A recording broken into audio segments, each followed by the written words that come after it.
Hi friends, have you heard of what is called as a selfie lip procedure? A lot of people today are asking for an upturning of the lips, an eversion of the lips, wherein the lips will look like this, so they turn up. Fillers cannot achieve that effect. When we try it with fillers, the lip will become really big, duck-like, and the movement of the lip will suffer.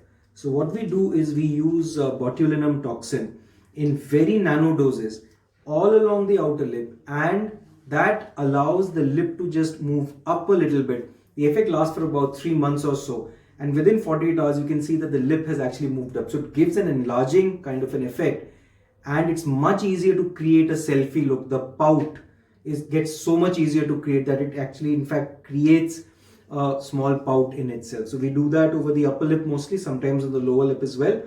And if we want then further enlargement, we use fillers, but the amount of fillers needed is much less.